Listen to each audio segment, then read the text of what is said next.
এক বুড়ির পায়েস খাওয়ার শখ জাগছে। পায়েস কিনেন আপনারা? এই পায়েসের কথা শুনলে তো অনেকের জিহ্বায় পানি আইছে। পায়েস সুস্বাদু খাবার। পায়েস বানাইতে দুধ লাগে কি লাগে না? চিনি লাগে না? এরপরে চাউল লাগে। এখন বুড়ি চিন্তা করলো সব তো ম্যানেজ করলাম, পায়েসটা আগে পাকাই। তো পায়েস পাকানোর পরে পায়েসের একটা ঘেরান আছে না, এটা চমৎকার ফ্লেভার। এই বুড়ির বাড়িতে একটা বান্দর আছে, একটা ছাগল আছে। তো ছাগল তো খুব চালাক, তাই তো? কি হোক, চালাক না বোকা? চালাক না, ছাগল তো আধা পাগল। ছাগল কি আধা পাগল। বান্দর চালাক বেশি না কম? অনেক বেশি। ডাইনে একটা ছাগল, বামে হইছে বান্দর, মাঝখানে চুলা, এই এর উপরে হইছে যাইয়া পায়েসের পাতিল। বুড়ি চিন্তা করতে আছে পায়েস খাওয়ার আগে একটু গোসল করে আই। খাবারের সাথে কিন্তু পরিচ্ছন্নতার একটা সম্পর্ক আছে। ছোটবেলায় দেখছেন না, মা যদি মুরগি পাকাইতো খাওয়ার আগে কইতো তাড়াতাড়ি গোসল করে আয়, খাওয়ান রেডি আছে। খাবারের সাথে পরিচ্ছন্নতার সম্পর্ক আছে না নাই? তো বুড়ি গেছে গোসল করতে, আইয়া দেখে অবস্থা খুব ভয়াবহ। বান্দরে করছে কি, পুরা পাইলায় যা ছিল সব খাইয়া লাইছে। খাওয়ার পরে চিন্তা করলো আমিও তো বুড়ির কাছে ধরা, আমার তো গলায় দড়ি লাগানো, কেন বিসমিল্লাহ ছাড়াই ফিরাই আমারে। তা কি করা যায়, দোষ কার মাথায় চাপানো যায়? চাইয়া দেখা যায় ছাগল খাইয়া গেছে। তো পাইলা কাছাইয়া ছাগলের থতমায় মাখছে। তো ছাগলের থতমায় মাহার পরে পাইলাটারে ফালায় রাখছে ওই জায়গায়। তো বুড়ি আইয়া দেখলো যে পাইলায় সেজদায় পড়ে রয়েছে। বাহ্যিক দৃষ্টিকোণ থেকে মনে হয় কাম করছে কেডা? ছাগলে, কারণ কার চেহারায় পায়েস লাগানো? ছাগলের। বাহ্যিক দৃষ্টিকোণ থেকে এটাই মনে হয় যে অপরাধ ছাগলে করছে, আসলে করছে কেডা? আরো জোরে বলেন। বান্দরে করছে।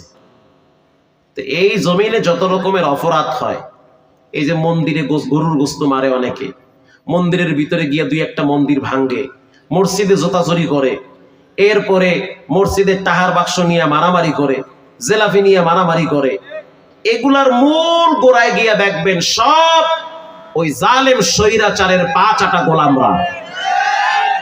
আর দোষ চাপায় দেয় সব এই সহজ সরল আধা পাগল মুসল্লিগো মাথায়। হ্যাগো ভাষায় এরা আধা পাগল। কিন্তু আধা পাগল যখন খেপছে, কারো লঙ্গি সোজা করে নিয়ে হাঁটতে পারে নাই। নিজের রান্না করার খাবার তো আল্লাহ খাইতে দেয় নাই। সিদ্ধান্ত কার? আল্লাহ সবই পারে।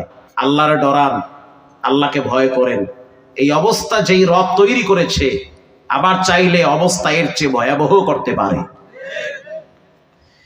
আল্লাহ আমাদের সকলকে সঠিকটা বুঝার তৌফিক দান করেন। আমি আপনাদের সামনে কোরআনুল কারীম থেকে একটি আয়াত তেলাওয়াত করেছি। পৃথিবীর ভিতরে সবচেয়ে শ্রেষ্ঠ আওয়াজের নাম হলো কোরআনের আওয়াজ। আল্লাহু আকবার বলেন। আল্লাহ তাআলা কোরআনে বলেন, ওয়া আনসিতু লাআল্লাকুম তুরহামুন।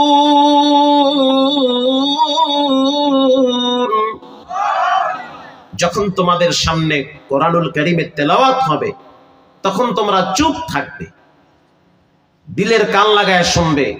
লাআল্লাকুম তুরহামুন, তোমাদের উপরে রবের পক্ষ থেকে রহমত নাজিল হবে। কোরআনের ভিতরে 114 সূরা আছে। এমনও কিছু সূরা আছে যে সূরাগুলার মর্যাদা আল্লাহ পাক সমস্ত সূরাগুলার উপরে দিয়েছেন। যেমন একটি সূরা আছে, সূরার নাম হলো সূরা ইয়াসিন। যে ব্যক্তি ফজরের নামাজের পর সূরা ইয়াসিন তেলাওয়াত করবে, আল্লাহর রাসূল বলেন ওই দিন যদি তার মৃত্যু হয়, জান্নাতে যেতে মাঝখানে কোনো বাধা থাকবে না। সূরা ইয়াসিন দামি সূরা। এরকম একটি সূরা আছে, সূরার নাম সূরা ফাতিহা। অন্ধকার রাত, ঘরের ভিতরে হঠাৎ বাচ্চা অসুস্থ হয়ে গেছে। বাচ্চার যে কি সমস্যা মাও বুঝে না, বাবাও বুঝে না, কারণ বাচ্চা তো ছোট, 2 বছর বয়স অথবা 3 মাস বয়স। ওই রাত্রিবেলা তো ডাক্তারখানায় নেওয়া সম্ভব হবে না। রাসূলুল্লাহ শিক্ষা দিয়েছেন, তুমি একটা গ্লাসের ভিতরে 1 গ্লাস পানি নাও, পানি নেওয়ার পরে সেই পানির ভিতরে সূরা ফাতিহা 3 বার তেলাওয়াত করে একটা ফু মারো, এরপরে 10 বার দুরূদ শরীফ পড়ো, এরপরে 2টা আয়াত পড়ো, ওয়া নুনাজ্জিলু মিনাল কুরআন মা হুয়া শিফাউন ওয়া রাহমাতুল লিল মুমিনিন।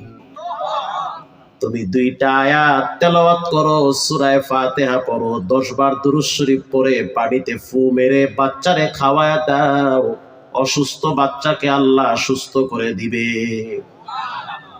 সূরা ফাতিহার এত দাম। এরকম একটি সূরা আছে, সূরার নাম সূরা ওয়াকিআ। সূরার নাম সূরা ওয়াকিআ। কেউ যদি অভাবে থাকে, রেজেকে যদি কারো বরকত না হয়, এত টাকা পয়সা কামাই করি তারপরেও তো রেজেকে বরকত নাই, আল্লাহর রাসূল বলেন সূরা ওয়াকিআ যদি মাগরিবের পর তেলাওয়াত করা হয়, আল্লাহ পাক অল্প ইনকামের ভিতরে রেজেকে বরকত বাড়ায়া দিবে।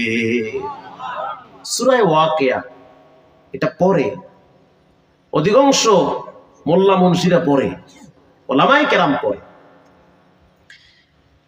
মসজিদের খাদেম সাহেব জুমার দিন টাকার বাক্স নিয়ে যাচ্ছে, 4 জন খাদেম, যিনি প্রধান খাদেম তার বাড়ি হলো সিরাজগঞ্জ চৌহালি।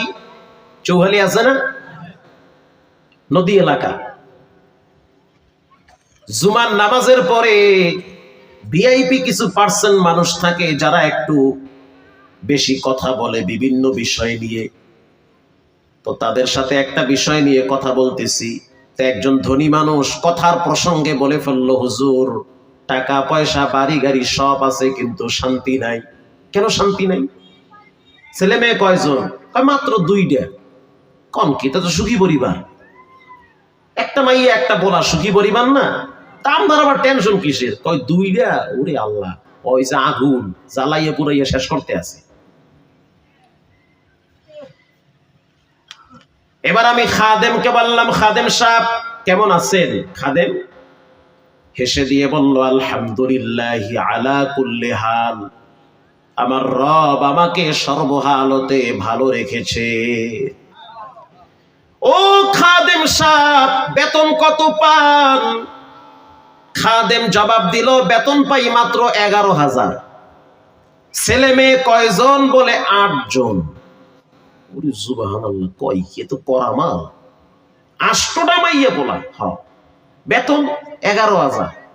কেমনে কেমনে চলেন? জামার গজের দাম কত? কয় হুজুর বেশি না, মাত্র 600 টাকা। ওরে আল্লাহ, কয় কি? 1 লাখ টাকা বেতন যে পায় হেও তো 600 টাকা দামার গজের কাপড় দিয়ে জামা বানাইতে হিমশিম খায়। খাদেম সাহেব এত ভালো কেমনে চলেন? কিভাবে সম্ভব? সে আমাকে জবাব দিল, মান ক্বরাআ ইযা ওয়াকাআতিল ওয়াকিআ লাইসা লিওয়াকাআতিহা কাযিবা। প্রতিদিন মাগরিবের পরে আমাদের ফ্যামিলির সদস্যরা সবাই সূরা ওয়াকিআ তেলাওয়াত করে, আল্লাহ পাক এই অল্প রিজিকের ভিতরে বরকত বাড়ায়া দিছে। আরো জোরে সুবহানাল্লাহ। সূরা ওয়াকিআ পড়েন, নাইলে মরা পর্যন্ত কোটি কোটি টাকার মালিক হইতে পারেন, তারপর অভাব দূর হবে না। যত কামাইবেন ঘরে গিয়ে দেখবেন এইটা নাই, তেল নাই, পেঁয়াজ নাই, লবণ নাই, নুন নাই, এই নাই সেই নাই। এই জ্বালা যন্ত্রণায় অনেক যুবক পোলাপানকে চুল পাইকা গেছে গা। কথা কন না গা? মানে নাই নাই মানে আছে এরকম কোনো কথা নাই, খালি নাই। আমার একদিন ম্যাডাম কয় পেঁয়াজ তো নাই, আমি তো তোমারটা তুমি বুঝো, আমি খাই মানুষের বাড়ি। প্রিয় ভাইয়েরা আমার,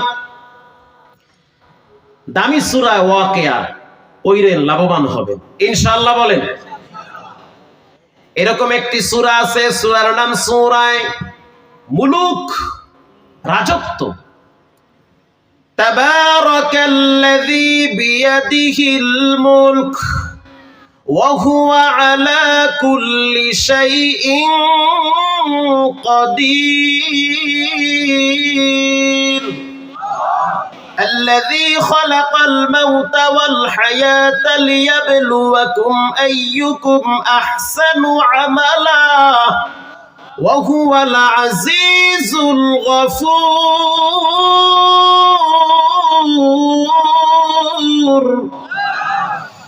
দা কিয়ামত গরবা গুয়াম জি কালাম সদ কিয়ামত বখজর দিনা তামাম। যত নিয়ামত দেখতেছেন এর ভিতরে অন্যতম একটি নিয়ামতের নাম হলো পবিত্র কোরআন। সুবহানাল্লাহ বলেন। আল্লাহর রাসূল বলেন, কেউ যদি এশারের নামাজের পরে 5 মিনিটে সূরা মুলুক তেলাওয়াত করে, এটা তো 5 মিনিট টাইমও লাগে না। কেউ যদি এশারের নামাজের পর সূরা মুলুক তেলাওয়াত করে, আল্লাহর নবী বলেন যেদিন তার চোখ বন্ধ হয়ে যাবে, নিথর দেহটা পড়ে থাকবে, যেদিন তার হাতের শক্তি থাকবে না, যেদিন তাকে উলঙ্গ করে একটা বিছানায় শোয়াইয়া মশারি টানায় এরপরে গোসল করানো হবে, যেদিন তার আপনজনরা বলবে দেরি আর করা যাবে না, লাশটারে তাড়াতাড়ি কবরে শোয়ায় দাও, পচন ধরবে, যেদিন বলা হবে অমুক মাইয়েতের লাশের জানাজা অমুক সময় হবে, যেদিন তার জন্য গোটা পৃথিবী অন্ধকার, আল্লাহর রাসূল বলেন যেদিন তাকে কবরে শোয়ায় দেওয়া হবে, ওই দিন ওই অন্ধকার কবরের ভিতরে সূরা মুলুক তাকে আলোকিত করে কবরের ভিতরে প্রশান্তি দান করবে। অন্ধকার ঘরটা আল্লাহ তাআলা আলোকিত করে দিবে সূরা মুলুক। আগের যুগে তো প্রত্যেকটা মানুষের ভিতরে কোরআনের প্রেম ভালোবাসা ছিল। হিন্দুরাও কোরআনকে সম্মান করত। মসজিদ দেখলে মাথায় কাপড় দিয়ে একটু দূরত্ব বজায় রেখে চলে যেত। আর এমন একটা যুগে বসবাস করি, জুমার দিনেও দেখি মুসলমানের বাচ্চা মসজিদের সামনে দিয়া নামাজের টাইমে হিন্দি গান বাজাইতে বাজাইতে বাড়ি যায়। কথা কন না কা? একটা সময় আমরা এমন ভাবে পার করছি, ফজরের নামাজের সময় মসজিদ থেকে কোরআনের আওয়াজ আসতো, আবার মানুষের ঘর থেকেও কোরআনের আওয়াজ আসতো।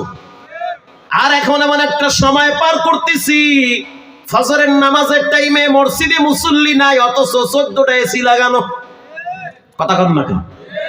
আবার যখন মানুষের ঘরের পাশ দিয়া হাইটে যায়, তখন তো কোরআনের আওয়াজ পাওয়া যায় না, শুধু ঝগড়া টিভির আওয়াজ পাওয়া যায়। এটাই হলো বাস্তবতা। এজন্য ঘরে বরকত নাই, ঝগড়া লেগেই থাকে। বাপ ছেলের ভিতরে ত্রিমুখী যুদ্ধ লাগে, স্বামী স্ত্রীর 30 বছর সংসারের ভিতরে অশান্তি লেগে থাকে।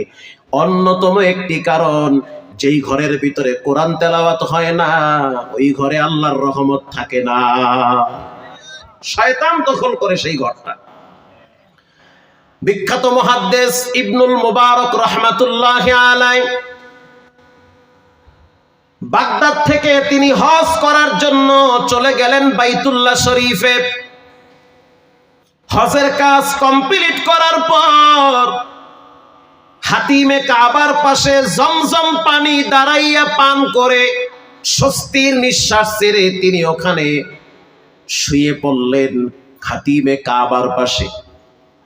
ঘুমানোর পরে কিছুক্ষণ পর যখন তার ঘুম ভেঙে গেল, তাকায় দেখতেছে অধিকাংশ মানুষ হজের কাজ কমপ্লিট করে যার যার মতো বাড়ির দিকে চলে যাচ্ছে, কিন্তু মাকামে ইব্রাহিমের পাশে একজন ব্যক্তি চাদর মুড়া দিয়া শুয়ে আছে।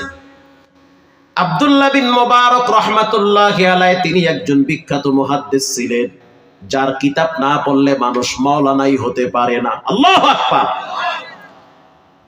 তদানীন্তন সময় বাগদাদে তার একটা মাদ্রাসা ছিল। ওই মাদ্রাসার পাশেই ছিল বাদশাহ হারুন আর রশিদের বিশাল বড় রাজপ্রাসাদ। আর আব্দুল্লাহ বিন মুবারকের মাদ্রাসার ছাত্র সংখ্যা ছিল প্রায় 80,000। আল্লাহু আকবার। আগের যুগে বুড়ারাও মাদ্রাসায় পড়তো। 25, 30, 26 বছরের যুবক আর টুবক নাই, সবাই মাদ্রাসায় যাইতো। কোরআন শিক্ষা করে মরা লাগবে, এই টেন্ডেন্সি, এই চিন্তা চেতনা তাদের মাথায় থাকতো। আব্দুল্লাহ বিন মুবারক এবার ওই ব্যক্তির কাছে গিয়ে দাঁড়ায় সালাম দিল, আসসালামু আলাইকুম ইয়া আখি, ও আমার ভাই, আল্লাহর পক্ষ থেকে আপনার উপরে শান্তি বর্ষণ হোক। আল্লাহু আকবার। কিন্তু ওই ব্যক্তি তো চাদর মুড়া দেওয়া, বুঝার কায়দা নাই ভিতরে পুরুষ না মহিলা, বুড়া না জোয়ান, বুঝার কোনো উপায় ছিল না। এবার ভিতর থেকে আওয়াজ আসলো, সালামুন কাওলাম মির রাব্বির রহিম।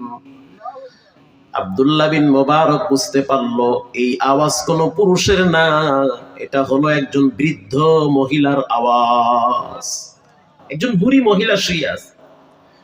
পর্দার ভিতরের মা বোনেরা ভালো করে শুনে নেন, এত নামাজ পড়েন, নামাজ শুদ্ধ করার জন্য কোরআন শুদ্ধ করা ফরজ, শুদ্ধ করতে হবে। কিন্তু বর্তমান যুগে অধিকাংশ মহিলারা কিরণমালা জি বাংলা নিয়ে সারাদিন পড়ে থাকে। বাচ্চা যদি কান্দে, বাচ্চারে বড় মোবাইল ধরায় দেয়, তুই বয়া বয়া টিকটক দেখ আর আমি সিরিয়াল দেখি। কথা কন না কা? আর বাবাই চিন্তা করে পোলার মায় দুইজনে ব্যস্ত, আমি থেকে করি কি, চার দোকানে গিয়া বিড়ির আসর জমায়, বিড়ি আর চা নিয়ে ব্যস্ত। হে আর এক দরবেশ, কিও করেন কি? আমি মোরা কাবাই আছি। আব্দুল্লাহ বিন মুবারক প্রশ্ন করল, সবাই তো হজের কাজ কমপ্লিট করার পর যার যার মতো বাড়ি চলে গেছে, আপনি কেন পড়ে আছেন? এবার ওই বুড়ি মহিলা কোরআন থেকে আরো একটি আয়াত তেলাওয়াত করলো, মান ইউদ্লিলিল্লাহু ফাহুয়াল মুহতাদ ওয়া মান ইউদ্লিল ফালান তাজিদা লাহু ওয়ালিয়্যাম মুরশিদা। কি মজার কথা! আল্লাহ যদি কেউরে রাস্তা হারায়া দেয়, সে কি রাস্তা খুঁজে পায়?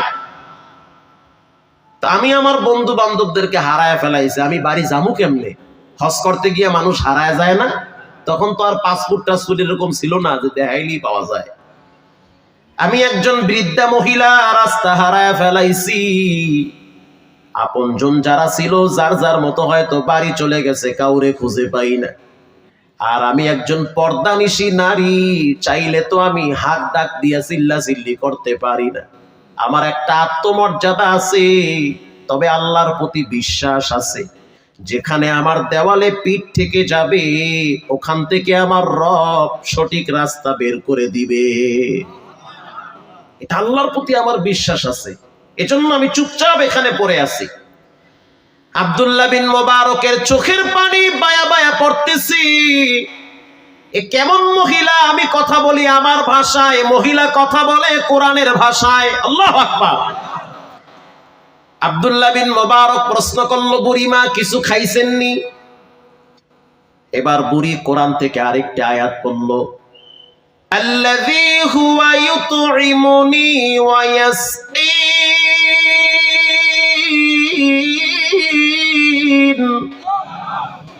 আমার রব আমারে খাওয়াইছে, তুমি ফাও টেনশন কইরো না। আল্লাহু আকবার বলেন। আল্লাহ আমারে খাওয়াইছে। আল্লাহ কি মানুষের না খাওয়ায় রাহে? খাওয়ায়, আল্লাহ খাওয়াইছে আমারে আল্লাহ। এবার আব্দুল্লাহ বিন মুবারক আরো আশ্চর্য হয়ে গেলেন, প্রশ্ন করলেন, বুড়িমা কি খাইছেন না খাইছেন? মুসাফির মানুষ তা তো আমি জানি না, হতে পারে শুধু পানি খেয়ে রাত পার করেছেন। জানতে চাই এখানে কতদিন আপনি পড়ে আছেন? বুড়ি এবার বলতেছে, সালাসা লায়ালিন সাওয়িয়া, 3টা রাত এখানে আমার অতিবাহিত হয়ে গেছে। আব্দুল্লাহ বিন মুবারক বলেন, আমার ব্যাগের ভিতরে শুকনা খেজুর আছে, খাবার পানি আছে, শিফাউন নাস, এটা দামি পানি, জমজমের পানি। আল্লাহু আকবার। আমি নিজের হাতে জমজমের পানি উঠাইছি, আপনি পান করেন। আর আমার কাছে কিছু কাঁচা খেজুর আছে। শুধু তাই নয়, আমার ব্যাগের ভিতরে শুকনা কিছু রুটি আছে, আপনি খেয়ে নেন। বুড়ি এবার কোরআন থেকে আরেকটি আয়াত পড়ল, ওয়া আন তাসুমু খায়রুল লাকুম সুম্মা আতিম্মুস সিয়ামা ইলাল লাইল।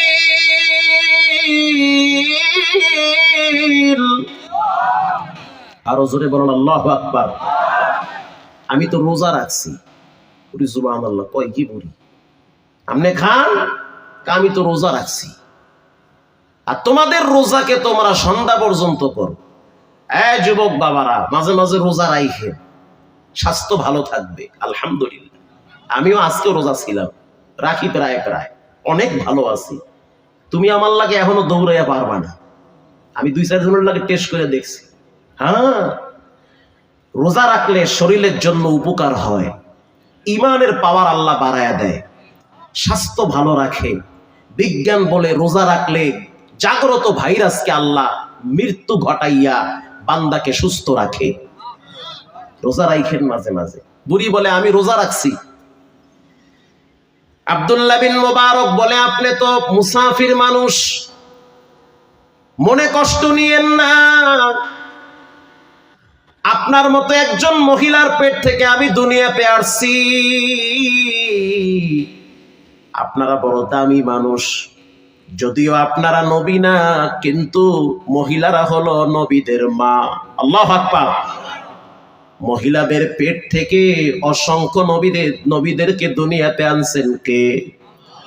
আপনারা সাহাবীদের মা, আব্দুল কাদের জিলানীর মা, জুনায়েদ বাগদাদীর মা, ইমাম আজম আবু হানিফার মা, মালিক ইবনে দিনারের মা। আপনাদের পেট বড় দামি পেট। আপনাদের পায়ের নিচে রব্বুল আলামিন সন্তানের জন্য জান্নাত রেখে দিয়েছে। বড় সম্মানী আপনারা। আপনার মতো একজন মা আমার ঘরে আছে, আমি একজন মায়ের সন্তান। আমার মা আপনার মতো বুড়ি হয়ে গেছে। এখন আপনি ঘাবড়াইয়েন না, কষ্ট পেয়েন না, আপনি মনে করবেন যে আমি আপনার একটা সন্তান। আল্লাহু আকবার। আপনি রোজা ভেঙ্গে ফেলেন, রোজা ভাঙ্গেন আপনি। এবার বুড়ি বলতেছে وَأَن تَصُومُوا خَيْرٌ لَكُمْ إِن كُنتُمْ تَعْلَمُونَ।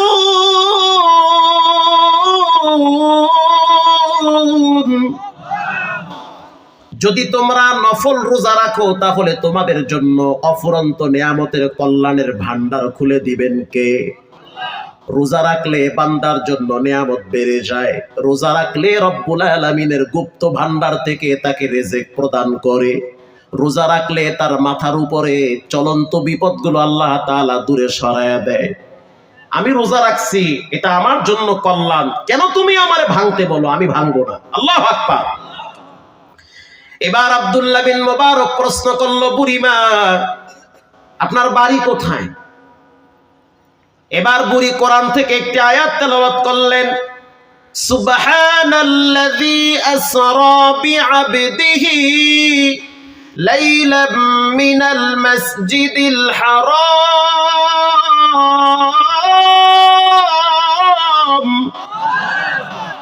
আমার বাড়ি হলো বাইতুল মুকাদ্দাসে, যেখানে ইব্রাহিম নবীর বসবাস ছিল, জাকারিয়া নবীর বসবাস, দাউদ নবী যেখানে বসবাস করেছে, ওই জমিনটাই হলো আমার জন্মভূমি। আল্লাহু আকবার। আমার বাড়ি বাইতুল মুকাদ্দাসে, হজ করার জন্য আসছি মসজিদুল হারামে। এখন আমি রাস্তা হারায় ফেলাইছি, যার কারণে আমি আমার বাড়িতে যাইতে পারি না। আব্দুল্লাহ বিন মুবারক চিন্তায় পড়ে গেল, এ তো কোনো সাধারণ মহিলা না, কথা বলি আমার ভাষায়, জবাব দেয় কোরআনের ভাষায়। সুবহানাল্লাহ, শুদ্ধ করে জবাব দেয়। এবার আব্দুল্লাহ বিন মুবারক প্রশ্ন করলো, বুড়িমা আমি আপনাকে উপকার করতে চাই। আমার একটা উট আছে, শক্তিশালী উট। উটের পিঠে পানিও আছে, তোষক আছে। আগের যুগের মানুষ ব্যবহারের জন্য উট ব্যবহার করত, যানবাহনের পরিবর্তে উট ব্যবহার করত, ওটাই তাদের যানবাহন। আমার উটের পিঠে যদি আপনি বসেন, আমি আপনার সন্তান, আমি আপনার উটের লাগাম ধরে টেনে টেনে বাইতুল মুকাদ্দাস আপনার গন্তব্যে পৌঁছায়া দিব। যেতে অনেক দিন টাইম লাগবে, আপনি আমাকে আস্থাশীল পাবেন, সহনশীল পাবেন, ধৈর্যশীল পাবেন, নেককারদের কাতারে আপনি আমাকে পাবেন। পুরা সফরে আপনার সাথে কোনো বেয়াদবি হবে না। এবার মহিলা কোরআন থেকে আরেকটি আয়াত তেলাওয়াত করল, ওয়া ইন তাফআলু মিন খায়রিন ইয়া'লামুহুল্লাহ, তুমি যদি কারো উপকার করো, তোমার উপকার একজন করবেন, তিনি হলেন কে? খবরদার, পারলে উপকার করেন, না পারলে কারো ক্ষতি করিয়েন না। আপনি ক্ষতি করবেন এক আঙ্গুল, আরো 5টা আঙ্গুল আপনার জন্য বিপদ হয়ে পাশে দাঁড়াবে। খবরদার, ক্ষতি করিয়েন না। পারলে সালাম দেন, না পারলে 500 মাইল দূরে থাকেন, কাছে আইসা বেয়াদবি করা যাবে না। কারণ খানায় কাবা আল্লাহ নিজের হাতে বানায় নাই, ইব্রাহিম নবীর দ্বারা বাইতুল্লাহ বানাইছে। মসজিদে নববী রহমাতুল লিল আলামিন নিজের হাতে বানাইছে। বাইতুল মুকাদ্দাস জিনদের মাধ্যমে আল্লাহ তৈরি করছে। মসজিদুল কাবা নির্মাণ করা হয়েছে সাহাবায়ে কেরাম, কিবলাতাইন নির্মাণ করেছে সাহাবীরা। আর বান্দার পরিপূর্ণ কলিজাটারে, বান্দাকে সুন্দরভাবে সৃষ্টি করতে গিয়া রব্বুল আলামিন তার নিজের হাত ব্যবহার করেছে। খবরদার, কষ্ট দিও না, কষ্ট দেওয়া যাবে না। পারলে উপকার করো, না পারলে কষ্ট দিও না, দূরে চলে যাও। ভাইরা আমার, কত পোকা যে ভিতরে যায় আল্লাহই জানে। বিসমিল্লাহ।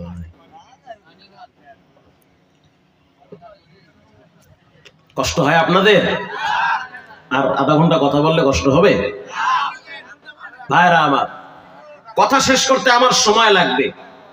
আমি অনেক কিছু টাইরা টুইনা আইনা আপনার প্লেটে দিব, যেটা আপনার ভালো লাগে আপনি ওইটাই খাবেন ইনশাআল্লাহ। বলেন, অনেক খাবার প্লেটে পাবেন, যেটা মনে চায় খান। অনেক খাবার আছে, আপনি দেখবেন আমি কোথার থেকে খাবারগুলা নিয়ে আসি, সব আপনার চোখের সামনে। যেটা পছন্দ হয় ওটাই ভিটামিন, ওটাই নিজের শরীরের জন্য উপকার। যেটা আমি বলবো ওটাই আপনার ইমানের জন্য উপকার, খাবেন আপনি ইনশাআল্লাহ। বলেন। আব্দুল্লাহ বিন মুবারক বুঝতে পারলো বুড়ি মহিলা রাজি হইছে। এবার আব্দুল্লাহ বিন মুবারক বলল, মা, আমার উট দাঁড়িয়ে আছে, আপনি উঠেন, উঠে যান। এবার বুড়ি মহিলা আব্দুল্লাহ বিন মুবারকের কথায় সায় দিয়ে, সায় বুঝেন তো, রাজি হয়ে গেছে। উটের পিঠে উঠার জন্য কদম বাড়াইছে, আর আব্দুল্লাহ বিন মুবারক তার পায়ের দিকে তাকিয়ে আছে। কারণ চিনি চিন্তা করে দেখলো বুড়ি মানুষ, বৃদ্ধা মহিলা, না জানি স্লিপ কাইটা পইরা যায়, কষ্ট হতে পারে। এজন্য মহিলার পায়ের দিকে আব্দুল্লাহ বিন মুবারক তাকায় আছে। মহিলার মাইন্ডে লাগছে, কেন মুহাদ্দিস সাহেব আমার পায়ের দিকে তাকাবে? এবার মহিলা বলতে আছে, কুল্লিল মুমিনিনা ইয়াগুদ্দু মিন আবসারিহিম। ওরে আব্দুল্লাহ বিন মুবারক, তুমি তোমার চোখগুলারে নিচের দিকে নামাও, আমার পায়ের দিকে তুমি দৃষ্টি দিতে পারবে না। আল্লাহু আকবার। আমি বুড়ি হতে পারি, কিন্তু আমি একজন নারী, তুমি আমার পায়ের দিকে তাকানোর অধিকার রাখো না। আব্দুল্লাহ বিন মুবারক ভয়তে কাঁপুনি শুরু হয়ে গেছে। বলে কি বুড়ি, যার উপরে পর্দা শিথিল হয়ে গেছে, আমি তার পায়ের দিকে এই জন্য তাকাইছি তার জন্য উঠতে কষ্ট না হয়। বাইসেন্স যদি স্লিপ কাটে তো মহিলা কষ্ট পাবে। তার মানে আগের যুগের মহিলাদের ভিতরে আত্মমর্যাদা, গায়রাত ছিল। আর এই যুগের মহিলাদের অনেক মা বোনেরা আছে, তাদের আত্মমর্যাদা, গায়রাত নাই। পেটে বাচ্চা নিয়া, পেট বড়, ফেসবুকে পেট সহ সুবহানাল্লাহ ছাড়িয়ে দেয়। কথা কন না কা? একজনের জিগায়, কিও তোমার পোলার নাম কি? আমার পোলার নাম তুফান। যেই কইছে তুফান, বেড়ায় মারছে দৌড়। ভাই দৌড়ান কা? চা খাওয়া মতো, তোর চায়ের গুল্লি মারি, তুফানে আমার ঘর ভাঙছে 7 বার। এরকম উল্টা পাল্টা নাম আছে না নাই? আগের যুগের মহিলাদের আত্মমর্যাদা ছিল, আমার পায়ের দিকে আরেকজন কেন তাকাবে? আল্লাহ কোরআনে বলেন, ওয়াকুল্লিল মুমিনাতি ইয়াগুদুদুনা মিন আবসারিহিন। ও নারী জাতি, তোমাদের সামনে যখন পুরুষ হাঁটবে তখন তোমরা তোমাদের চোখগুলাকে নিচের দিকে নামাবে। নারীও হাঁটবে, পুরুষও হাঁটবে, দুইজনের দৃষ্টি যদি নিচের দিকে রাখে, তাহলে বিশ্বাস করেন ওই সমাজে জিনা, ব্যভিচার, ধর্ষণ আর এসিড নিক্ষেপ হবে না। কেউ কারো দিকে তাকাইতে পারবে না, নিচের দিকে তাকায়া যার যার মতো হাঁটো। রাস্তায় যখন দুইটা প্রাইভেট চলে অথবা ট্রাক চলে, জানতে চাই দুইটা গাড়ির হেডলাইটের পাওয়ার আছে না নাই? আরো জোরে বলেন।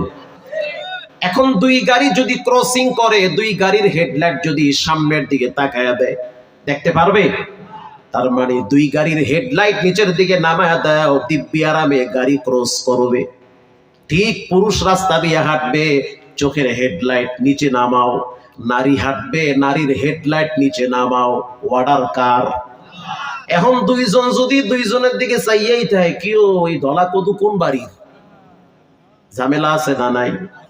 আল্লাহ এটাই বলেছেন, ওয়াকুল্লিল মুমিনাত, নারী হোক পুরুষ হোক সবাই রাস্তা দিয়ে হাঁটবে, তবে দৃষ্টিকে অবনত করার অর্ডার করেছেন কে? এবার উটের লাগাম ধরে নিয়ে গেল বাইতুল মুকাদ্দাসে। নেওয়ার পরে আব্দুল্লাহ বিন মুবারক প্রশ্ন করলো, বুড়িমা জানতে চাই আপনার কি ছেলে মেয়ে আছে নাকি? বুড়ি এবার কোরআন থেকে জবাব দেয়, আল মালু ওয়াল বানুনা জিনাতুল হায়াতিদ দুনিয়া ওয়াল বাকিয়াতুস সালিহাত।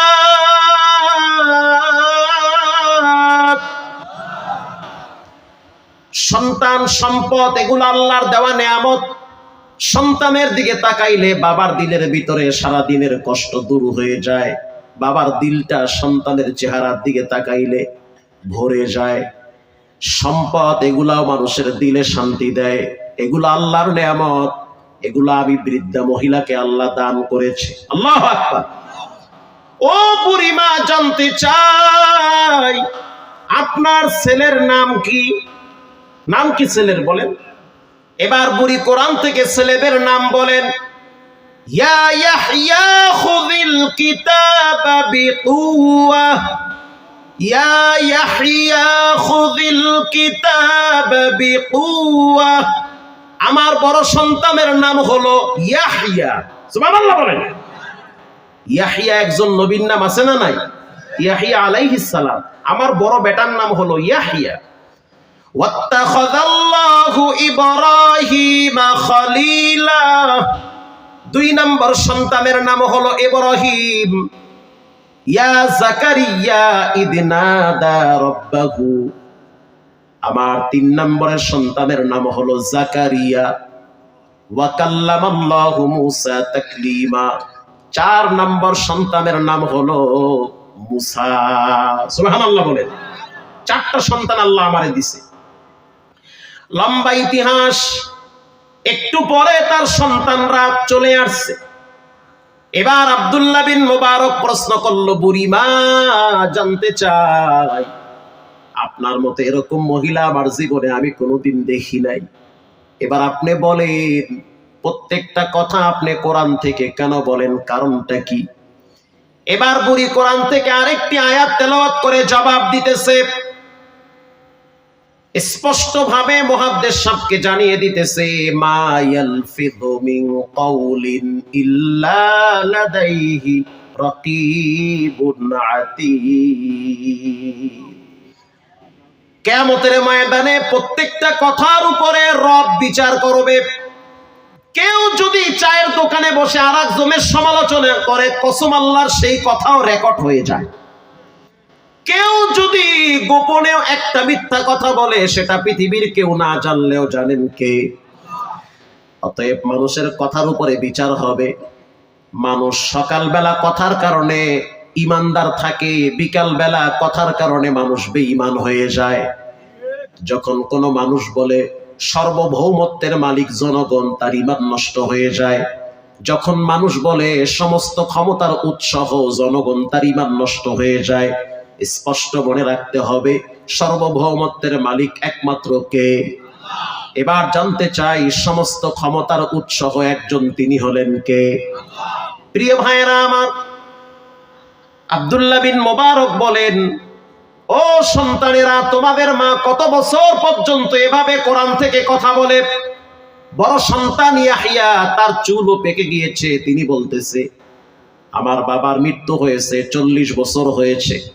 ওই 40 বছর থেকে আমি এই পর্যন্ত শুনে আসতেছি, আমার মা প্রত্যেকটা কথা আল্লাহর কোরআন থেকে বলে। তার মানে বোঝা গেল, মহিলা বুঝাইতে চায় কোরআন থেকে কথা বলতে গেলে ভুল তো হবেই না, বরং প্রতিটা হরফে 10টা করে নেকি জমা হয়ে যাবে। এজন্য ছেলে মেয়েদেরকে কোরআনের তালিম দেন, কোরআনের শিক্ষা দেন।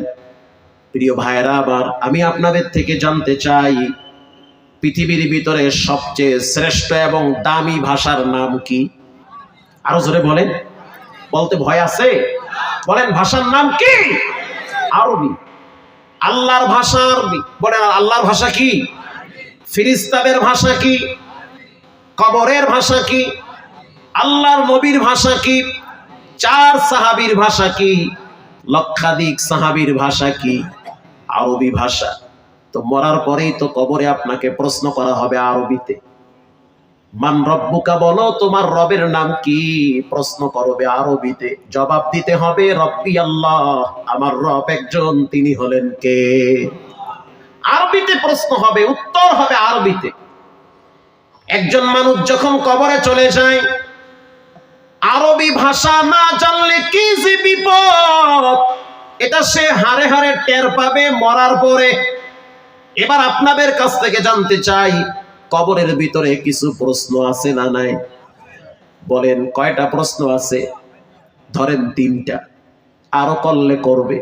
প্রথম বেসিক প্রশ্ন হবে 3টা। প্রথম প্রশ্ন হবে মান রব্বুকা, বলো তোমার রবের নাম কি? বলেন, রবের নাম কি? এখন যদি আপনার প্র্যাকটিস না থাকে আপনি তো পারবেন না, চর্চা যদি না থাকে পারবেন না, চর্চা যদি কোনো বস্তুর উপরে না থাকে সে সফলতা পায় না। আমি আপনাদেরকে উদাহরণ দিয়ে বুঝাই, যে কেউ যদি বল খেলাইতে না পারে, ক্রিকেট খেলতে না পারে, তাকে যদি বলা হয় ভাই কালকে সকাল 10টায় এই জায়গায় একটা খেলা হবে, তুমি ব্যাট হাতে নিয়ে দাঁড়ায় থাকবা, বল করার জন্য আমরা সাতক্ষীরার থেকে মুস্তাফিজকে আনবো। এটা শুনতে শুনতে আমার মুখস্থ হয়ে গেছে। খেলা আমি কোনো সময় দেখি না, মানে নেশা নাই দেখার, বা ওটা দেখার সময়ও পাই না। এখন যদি শেষ করে দেব, আচ্ছা আচ্ছা ঠিক আছে। প্রিয় ভাইয়েরা আমার, সমস্যা নেই, থাকবে, যাইবে না, কর্ম তো শেষের দিন, টেনশন নেই। আপনারা কি আধা ঘন্টা সময় দিবেন আমাকে? থাকেন, একটু লেট হয়ে গেছে বুঝতেছি আমি, তাও একটু আধা ঘন্টা টাইম দেন। আরো আপনাদের চেয়ে তো আমার দূর বেশি। আরো যদি বলা হয় যে মুস্তাফিজ তুমি বল করবা, এখানে যারা কোনোদিন ব্যাট হাতে নেন নাই তাকে যদি বলা হয় আপনি মুস্তাফিজের বল 6 আর 4 মারবেন, পারবে? আরো জোরে বলেন। কেন পারবে না? এজন্যই পারবে না, আপনার প্র্যাকটিস নাই। কি নাই? চর্চা নাই। চট্টগ্রামে গিয়ে বয়ানের সময় বললাম, ভালো একজন ক্রিকেটারের নাম বলেন। অক্সিজেন মোড়ে যুবকরা সবাই বলতেছে তামিম ইকবাল। আমি বললাম ধরেন তামিম ইকবাল যদি ব্যাট করে, আপনাকে যদি বলা হয় বল করবেন, পারবেন? কেন পারুন না? কেন পারবেন না? তাই আমার চর্চা নাই। যদি আমি বল করতে যাই এমন জোরেন ফিদা ফিদাইবে যে ওই ফিদাই আমার কেন কপালে পড়ে। আর যদি মুস্তাফিজকে বলা হয় বল করো, আমাকে যদি হয় ব্যাটিং করো, আমি বলবো পারুম না, কারণ তার পরের যে স্পিরিট ওটা আমি সহে দেহুম না। কথা কন না খা, ওইটা কোন দিক দিয়ে আমার মাথায় আইয়া পড়বে, আউযুবিল্লাহ করার টাইম দেবে না, হ্যাঁ আগে নাজরে আয়া পড়ে। চর্চা নাই ভাই, বলেন তো জিব্বা লড়াইয়া কি নাই? এই তো বুঝতেছেন, চর্চা নাই, প্র্যাকটিস নাই। এবার যদি আমি বলি মুস্তাফিজ তুমি আগামী জুমায় ঢাকায় মতিঝিলে জুমার নামাজটা পড়ায় দিও, সে বলবে হুজুর আমিও পারুম না, আমার আব্বাও পারবে না। কেন পারবে না? বলেন কি নাই? সবাই বলেন। এই তো বুঝছেন, চর্চা না। এবার আসেন, যখন আপনার লাশ কবরের সময় দেওয়া হবে, গতকালকেও তো দেখছি বিবাড়িয়ার জমিনে মায়ের জানাজার জন্য ছেলে রওনা হয়েছে। কিছু দূর যাওয়ার পরে ছেলে বাইক অ্যাক্সিডেন্ট করছে, পাটা 4টা ভাঙ্গা দিছে। মায়ের জানাজায় যাওয়ার আগে নিজের দেহটা ঢাকা পঙ্গু হসপিটালে পড়ে আছে।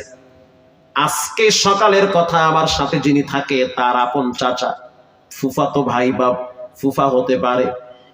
তো হঠাৎ ঘুমের ভিতরে পেটে ব্যথা, ব্যথা পেট থেকে চলে গেল পিঠে। মাত্র 40 বছর বয়স, নামাজের জন্য প্রস্তুতি নিয়েছে, মসজিদে যাবে, কিন্তু ব্যথার মাত্রা এত বেশি, মসজিদে যাওয়ার আগে বিছানায় কাইতে বসছে। মুখে পানি দেওয়ার আগে নিঃশ্বাস বের হয়ে গেছে। এটাই বাস্তবতা, এটাই জীবন। এমন মরণ যেন না হয় যে আপনি বসে বসে টিভি দেখতেছেন। এমন মৃত্যু যেন না হয় আপনি বসে বসে বিড়ি টানতেছেন আর আজরাইল এসে আপনার খপ করে ঘাড় ধরছে। এমন মৃত্যু যেন না হয় যে আপনি পাবজি ফ্রি ফায়ার খেলাইতেছেন আর হঠাৎ আজরাইল এসে পড়ছে। রাসূল বলেছেন, মান কানা আখিরু কালামি লা ইলাহা ইল্লাল্লাহ, যার জীবনের শেষ কথা লা ইলাহা ইল্লাল্লাহ, আল্লাহর রাসূল বলেন তার ঠিকানা হবে আল্লাহর জান্নাতে। এবার আসেন, কবরের প্রশ্ন হবে মান রব্বুকা। রবের প্র্যাকটিস, বাস্তবতা হয় নামাজের মাধ্যমে। যখন একটা মানুষ নামাজে দাঁড়ায়, দাঁড়াবার পরে হাত বেঁধে ছানা পড়ে, এরপরে পরে আলহামদুলিল্লাহি রব্বিল আলামিন। রব্বিল আলামিন বলেন, রব শব্দ আছে না নাই? রব। এরপরে একটা মানুষ যখন রুকুতে যায়, সুবহানা রাব্বিয়াল আযীম বলেন, এখানেও রব আছে না নাই? এই তো চর্চা হইতেছে। এরপরে যখন আপনি দাঁড়াবেন, সামিআল্লাহু লিমান হামিদাহ রব্বানা লাকাল হামদ, এই তো রবের চর্চা হচ্ছে। এরপরে যখন আপনি সিজদায় নিজেকে অবনত করে দিবেন, তখন আপনার জিহ্বা লড়ায় আপনি পড়েন সুবহানা রাব্বিয়াল আ'লা। জানতে চাই এখানেও রব আছে না নাই? নামাজ শেষ হওয়ার পর আপনার মনে চাচ্ছে আমি একটু আল্লাহর কাছে দোয়া করি, অসুবিধা আছে? চুপচাপ আপনি মসজিদের কোনায় বসে গেলেন, অথবা আপনি একাই বসে আছেন, খাদেম বা মুয়াজ্জিনকে বললেন আপনি যান, আমি গেট লাগায়া দিব। চুপচাপ একা 10টা মিনিট পশ্চিম দিকে ফিরে 10 বার দুরূদ শরীফ পড়ে 10 বার ইস্তেগফার পড়ে এবার আপনি 2টা হাত ভিক্ষুকের মতো রবের দরবারে তুলে দিলেন। যখন আপনি রবের দরবারে তুললেন, রব আপনাকে দোয়া শিখায়া দেয়, বলো বান্দা এরকম করে, রব্বানা যালামনা আনফুসানা ওয়া ইল্লাম তাগফির লানা ওয়া তারহামনা লানাকুনান্না মিনাল খাসিরিন। রব্বানা যালামনা বলেন, রব আছে না নাই? আপনার জীবনের কত অপরাধ করছেন পৃথিবীর কেউ দেখে নাই, একজন দেখছেন, তিনি হলেন কে? আমার মতো অল্প বয়সী কত বন্ধু বান্ধব কবরের বাসিন্দা হয়ে গেল। স্টক করে প্রায় দিন মানুষ মরে। হঠাৎ মৃত্যু, মুরব্বীদের চেয়ে যুবকরা বেশি মরে। গাড়ি অ্যাক্সিডেন্টে মরে, টিকটক বানাইতে গিয়া মরে, হুন্ডা অ্যাক্সিডেন্টে মরে। তো হঠাৎ মরণ কোন দিন না জানি হয়। আপনি চিন্তায় পড়ে আল্লাহর দরবারে হাত বাড়াইছেন, আল্লাহ আপনি আমারে মাফ করে দেন, এখানেও রব আছে না নাই? এরপরে আপনার মনে চাইতে আছে আপনি আপনার মায়ের জন্য একটু দোয়া করবেন। যখনই আপনি হাত তুলবেন, প্রথম আপনার মায়ের চেহারাটা চোখের সামনে ভাসবে, মৃত বাবার চেহারাটা চোখের সামনে ভাসবে। কি দোয়া করবেন সেটাও তো আল্লাহ শিখায় দেয়। রব্বির হামহুমা কামা রব্বায়ানি সগীরা। আপনি সেখানেও বললেন রব। যেই বান্দা প্রতিদিন 5 ওয়াক্ত নামাজ পড়ে কমপক্ষে কয়েকশো বার তার মুখ থেকে রব নামের প্র্যাকটিস চর্চা হয়ে যায়, ওই লোকটা যদি হঠাৎ মৃত্যুবরণ করে, কবরে যখন ফেরেশতা বলবে মান রব্বুকা, অটোমেটিকলি তার মুখ থেকে বের হয়ে যাবে আমার রব একজন, তিনি হলেন কে?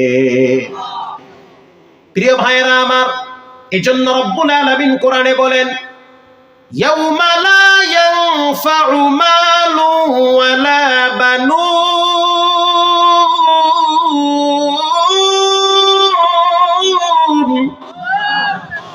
ইল্লা মান আতাল্লাহা বিকলবিন সালিম।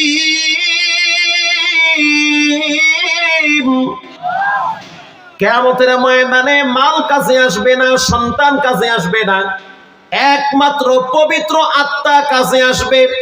দুনিয়া বড় স্বার্থপরের জায়গা, স্বার্থে আঘাত লাগলে 30 বছরের সংসার ভেঙে যায়। ছেলে মেয়ে পর্যন্ত বাবারে পরিচয় দেয় না। প্রিয় ভাইরা, আমার অনুরোধ করে বলি, নিজের উপরে মেহনত করেন, নিজেকে একটু সময় দেন, নিজেকে আল্লাহর দিকে একটু আগায় নেন, গোপনে গোপনে চুপচাপ আল্লাহর কাছে তওবা করেন। 10টা মিনিট আল্লাহর নামের জিকির করেন, 5টা মিনিট কোরআন থেকে একটি সূরা পড়েন, জিহ্বা লড়াইয়া 2-4 বার পড়েন আস্তাগফিরুল্লাহ, ও মালিক আমার জীবন তোমার হাতে, ক্ষমা করে দাও। নিজের উপরে মেহনত করেন। রাসূল বলেন, যার কলিজাটা কলবটা মসজিদের সাথে লাগানো থাকবে, কিয়ামতের ময়দানে আরশে আজিমের নিচে তাকে ছায়া দেওয়া হবে। এজন্য মা বাবার জন্য দোয়া করেন, নেককার সন্তান রেখে যান। যে সমস্ত যুবকরা বিবাহ করছেন, বাচ্চা কাচ্চা হইছে, 5টা ছেলে মেয়ে হইলে একটারে আলেম বানান, ঠকবেন না। সম্মান দেওয়ার মালিক কে? ভালো আলেম বানান, যোগ্য আলেম বানান, গোটা পৃথিবী তার পিছনে ঘুরবে। আপনার স্বপ্ন থাকবে আমার সন্তান হবে ডাক্তার মিজানুর রহমান আজহারির মতো, আপনার সন্তান হবে আল্লামা মামুনুল হকের মতো, আপনার সন্তান হবে কোরআনের পাখি আল্লামা দেলোয়ার হোসেন সাইদি রাহিমাহুল্লাহর মতো। এই স্বপ্ন আপনি দিলে লালন করবেন, আর স্ত্রীকে বলবেন, নেক্সট যেই সন্তান দুনিয়াতে আসবে এটাকে আমি যুগ শ্রেষ্ঠ আলেম বানাবো, ইনশাআল্লাহ বলেন। সন্তানকে আলেম বানাইলে লাভবান হবেন, ঠকবেন না। কারণ বর্তমান যে সময়টা পার করতেছি, করোনার সময় দেখছি বাবার লাশ ফালায় রাখছে, ছেলে মেয়েরা ভয়তে কাছেও যায় নাই, যেমনে পারেন হেমনে মাটি দেন। মানুষের লাশ শিয়ালে ধইরা টানছে, তারপরও ছেলে মেয়ে ভয়তে কাছে যায় নাই। বাবার লাশ নিচে গাড়ি পার্কিং এর জায়গায় ফালায় রাখছি, আর ছেলে মেয়েরা 5 তলায় বসে বসে ফ্ল্যাটের হিসাব করে। এজন্য রব্বুল আলামিন বলেন, ছেলে মেয়ে কিয়ামতের ময়দানে কাজে আসবে না, তবে হ্যাঁ, যে সমস্ত ছেলে মেয়ে দিনদার হবে, নেককার হবে, তাদের কাজে আসবে। সন্তান যদি দিনদার হয়, মা বাবার জন্য উপকারে আসবে।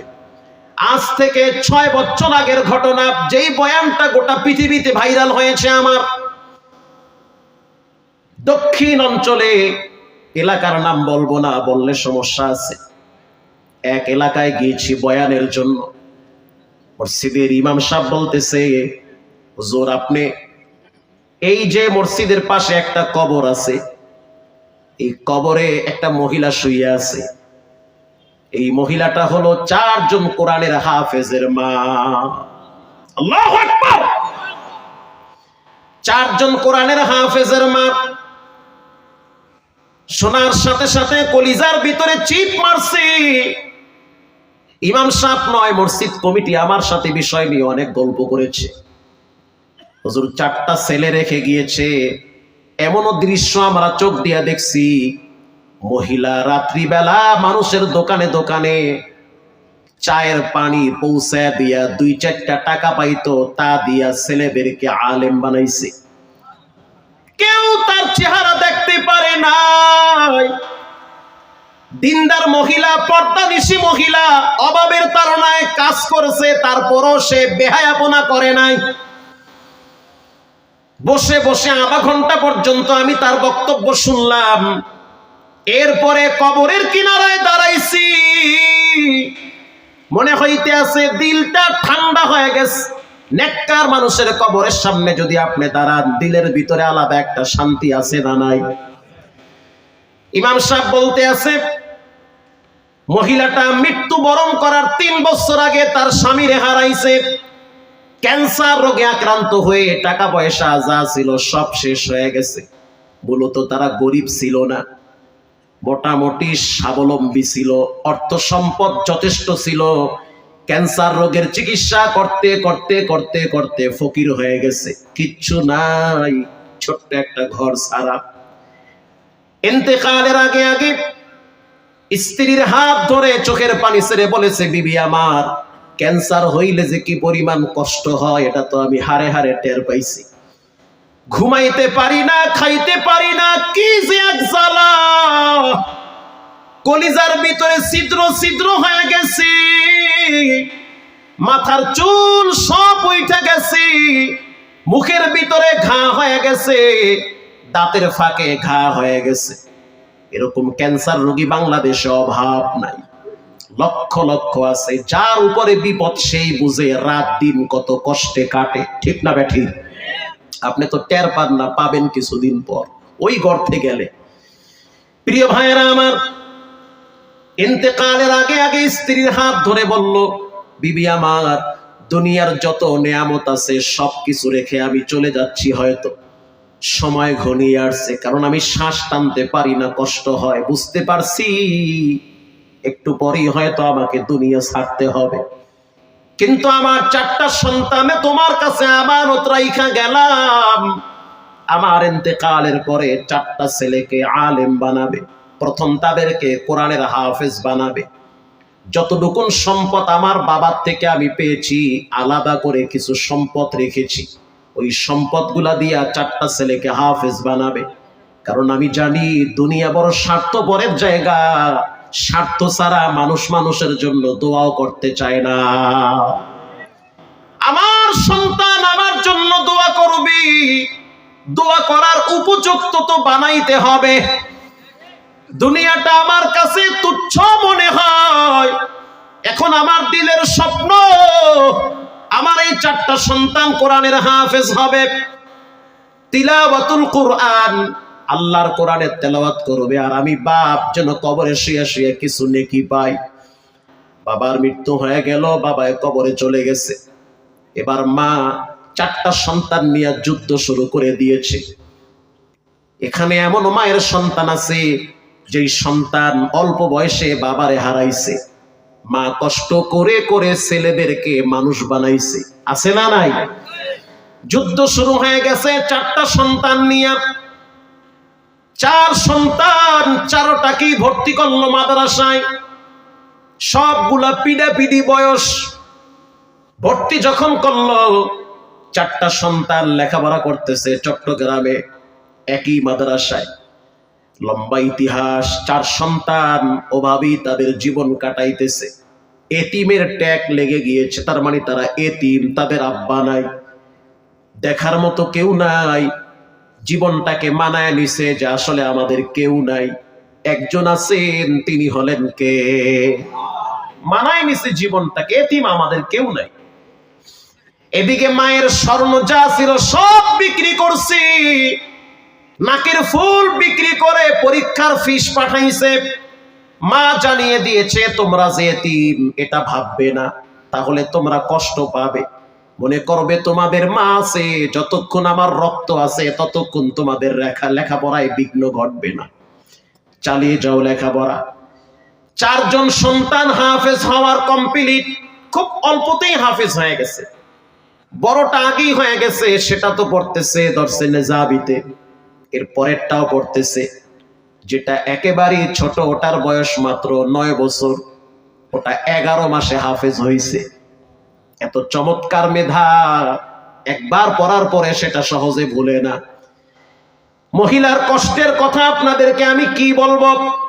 চায়ের দোকানদারেরা বলেছে যে রাত্র 4টার সময় যখন আমরা চায়ের দোকান খুলি, তখন কিছু মানুষ তো পানি দোকানে দোকানে পৌঁছায় দেয় কলস ভরে। এই মহিলাটারে দেখছি কলস ভরে ভরে পানি নিয়ে দোকানে পৌঁছায় দিত, 2-4 টাকা যা দিতাম সেটা জমা করে রাখতো, একজনের মাধ্যমে মাদ্রাসায় পৌঁছায় দিত, বাচ্চারা ওখানে লেখাপড়া করত। ঘটনাক্রমে একদিন বৃহস্পতিবার সকালে ইমামকে বলল, হুজুর আপনি ইমার্জেন্সি আমার 4টা সন্তান রে বাড়ি আনেন। আল্লাহু আকবার। ইমাম সাহেব আশ্চর্য হয়ে গেল, 4 সন্তান ইমার্জেন্সি বাড়ি আনতে হবে, কারণটা কি? বলে, হুজুর আপনি একটু আনেন, আমার ভালো লাগতেছে না, কেমন জানি অস্থির লাগতেছে। এবার 4টা সন্তানকে দ্রুত খবর দিল, তোমরা তাড়াতাড়ি আসো।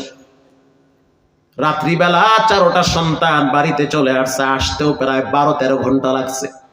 বাড়িতে আসার পরে দেখলো মা একটা চাটাই বিছার উপরে শুয়ে আছে। বড় সন্তান মায়ের মাথার কিনারায় বইসা বুঝতে পারলো মায়ের মৃত্যুর যন্ত্রণা শুরু হয়ে গেছে। ওয়াজাআত সাকরাতুল মাউত,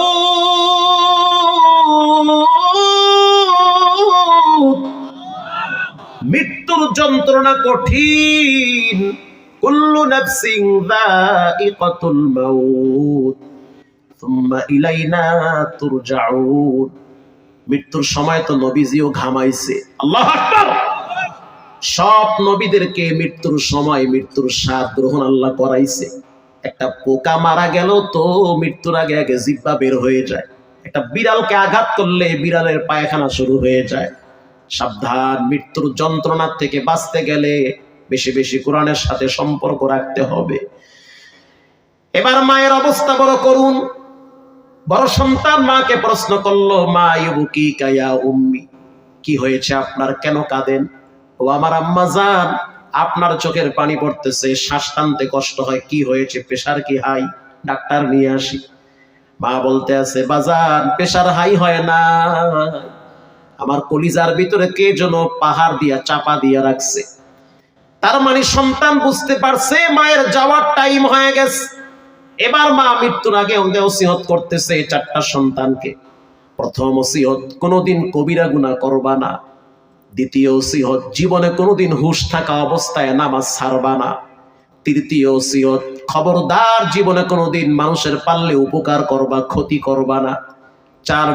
চার নম্বরের ওসিয়ত, যদি মনটা চায় যেই মায়ের পেটে ছিলাম তার জন্য একটু দোয়া করবা, তো নীরবে আমার জন্য একটু দোয়া কইরো, আরশের মালিক যেন আমাকে মাফ করে দেয়। এ কথা বলার পরে যেই ছেলেটা একেবারেই ছোট, ও ছিল পায়ের কিনারায়, মা এবার ছোট ছেলেটাকে ডাক দিয়েছে, কাছে আনলো। ছোট ছেলেটার মাথায় হাত বুলায় দিয়া বলতেছে, আমার কিন্তু আসল বাড়িতে যাওয়ার সময় হয়ে গেছে। ছোট ছেলেটা চোখের পানি ছেড়ে কান্দে আর কয়, আল্লাহ, আমার হায়াতটা আমার মাকে দিয়ে তুমি আরো কিছুদিন মাকে বাঁচাও। ছোট মানুষ বুঝতে পারছে বাবায় চলে গেছে, এবার তো মাও চলে যাবে, আমার উপায় কি হবে? এবার মা তাকে সান্ত্বনা দিতেছে যে, ওয়া আম্মাল ইয়াতীমা ফালা তানহার। রাসূলুল্লাহ তো এতিম ছিল, আল্লাহ পাক নবীকে সান্ত্বনা দিয়েছে, আপনাকে আমি এতিম পাইছি, আমি আপনাকে আশ্রয় দিয়েছি, তো তুমি তো সেই নবীর উম্মত, তুমি এতিম হয়ে গেলে তোমার আশ্রয়ের স্থান তো হলো তোমার রব। আল্লাহু আকবার। এবার মা বলতে আছে, ও সন্তান একটু ফাঁক করো, মিলেমিশে চলবা। আগের যুগে তো আমরা অসংখ্যবার চোখ দিয়া দেখছি মৃত্যুর আগে আগে একটু সময় পায়, নসিহত করে। এরকম একটা সময় দেখছেন না আপনারা? একটু নসিহত করে, যাওয়ার সময় হয়ে গেছে, ঝগড়া করবা না, মারামারি করবা না, আমি যেই রাস্তায় যাইতেছি তোমরাও কিন্তু এরপরে আসবা। সিরিয়াল কিন্তু একের পর এক চলে আসতেছে। এবার মা বলতে আছে, রাস্তাটা একটু ছাইরা দাও, একটু ফাঁকে চাপো, কে যেন আমার দিকে মাথায় পাগড়ি পরে সাদা পোশাক পরে আসতেছে। এবার বড় সন্তান তো দর্শে নিজামিতে হাদিস পড়ে, সে তো বুঝতে পারছে। আল্লাহ রাব্বুল আলামিন কোরআনে বলছেন, তাতানাজ্জালু আলাইহিমুল মালাইকাতু আল্লা তাখাফু ওয়া লা তাহজানু ওয়া আবশিরু বিল জান্নাহ। যখন একটা মানুষের মৃত্যুর সময় হয়, ফেরেশতারা তার সামনে নেককারের সূরত ধরে দাঁড়ায়া তাকে অভয় দেয়। সুবহানাল্লাহ। কোনো ভয় নাই, টেনশন নাই, কোনো টেনশন নাই। উদখুলুহা বিসালাম, চলে যাও দরজা দিয়ে আল্লাহর জান্নাতে। সুবহানাল্লাহ বলেন। মায়ের মাথাটা কিবলার দিকে ফিরে কালেমায়ে শাহাদাত পড়তে পড়তে বিদায় হয়ে গেল।